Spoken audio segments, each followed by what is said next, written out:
Conservation भी एक important aspect है।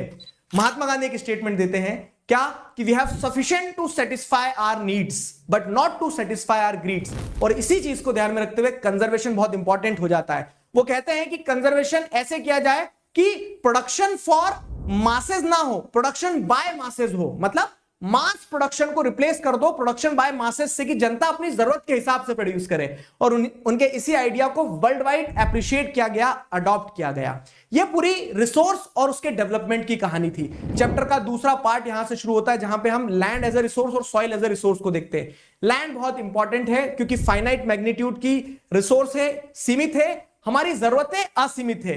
इसी तरह से आप देखोगे तो लैंड एक इंपॉर्टेंट रिसोर्स है, लेकिन लैंड का डिग्रेडेशन हो रहा है। कारण मल्टीपल है, माइनिंग के कारण, ओवर इरिगेशन के कारण, डिफॉरेस्ट्रेशन के कारण, डिफॉल्टिव एग्रीकल्चरल प्रैक्टिसेस के कारण, और भी बहुत सारे कारण हैं जिन कारणों से लैंड डिग्रेडेशन हो रहा है। लेकिन अगेन आपको समस्या पे नहीं, समाधान पे फोकस करना है।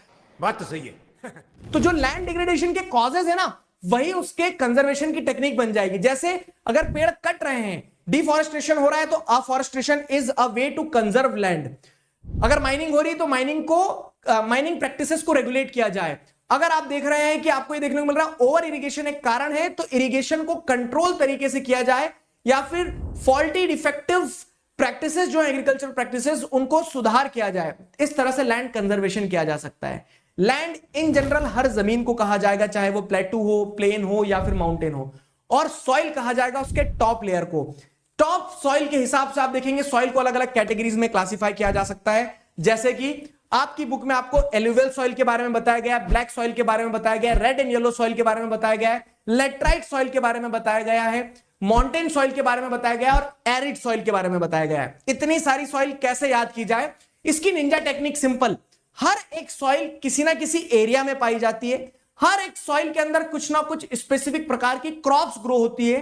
हर एक सॉइल के अंदर कुछ स्पेसिफिक कंटेंट है। जैसे अगर आप देखोगे तो एलुवियल सॉइल बहुत फर्टाइल है। जैसे अगर आप देखोगे कि लेटराइट सॉइल जो है तो ह्यूमस लैक करती है, एरिड सॉइल जो है तो उसके अंदर मॉइस्चर नहीं है। तो हर एक सॉइल का कंटेंट क्या है वो देखा जाए। और चौथी चीज, हर एक सॉइल के अंदर कुछ एक्स फैक्टर है। जैसे एलुवियल सॉइल में खादर भांगर है, ब्लैक सॉइल में आपको देखने को मिलता है उसके अंदर कैरेक्टरिस्टिक है कि वो मॉइस्चर को होल्ड कर सकती है।